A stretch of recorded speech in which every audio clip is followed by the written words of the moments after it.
Thank you so much for tuning into my May newsletter. I've had a lot of questions recently about will the market crash or how is the market?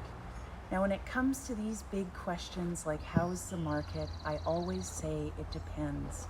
In fact, let's grab a coffee, sit down, and have at least a 45-minute chat, or in today's age, at least a virtual coffee date. So it all depends on what you are looking for in the market and what your motivations are. If you are a buyer or a seller, what is your motivation and what is your price tolerance? These are very important to ask yourself because based on these two questions, you've got to get inside the market and get exactly what you want, but you also must prepare yourself.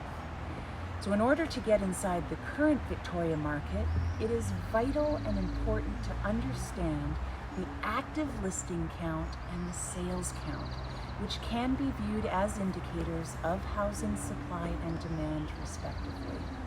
So observing the ratio between them can help indicate whether trends are supporting a buyer's market, a seller's market, or a balanced market. So if we are below 10%, there's downward pressure on prices, which indicates a buyer's market.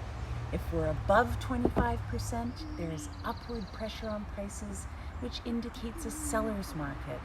And if you're in that 15 to 20% range, there's little pressure on the prices either way, which brings us to a balanced market. So with this information in mind, if we go back to view January 2020, the sales to active listing ratio was approximately 28%, rising above 30% in February and March, supporting a seller's market. Now we can see a drastic drop in April to around 16%, which illustrates that downward pressure on prices, leading us more towards a buyer's market. So I tuned in for a great webinar recently hosted by Simon Bray with REW, or the Real Estate Wire.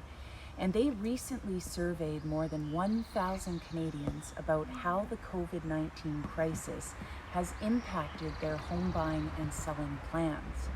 So while there have been financial impacts that have affected consumers in the housing market, the responses revealed a very positive outlook on consumer confidence.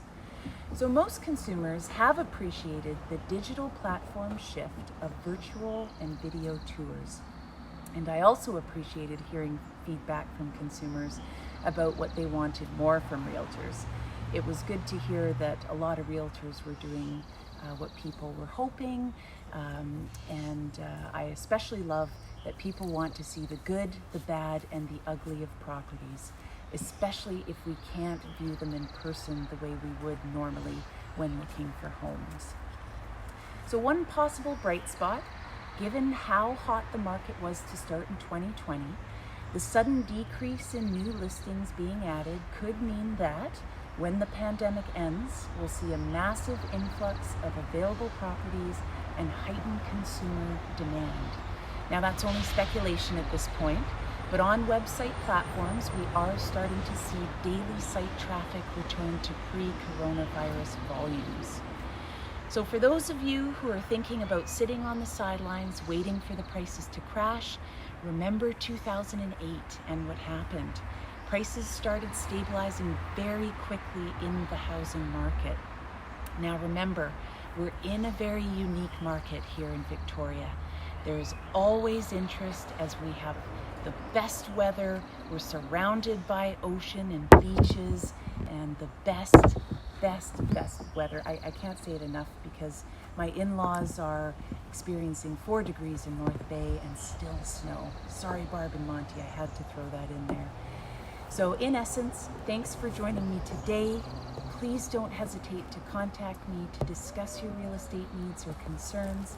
I'd be happy to discuss how the market is based on each neighborhood that might appeal to you. All right, guys, thanks for tuning in, and we'll talk soon.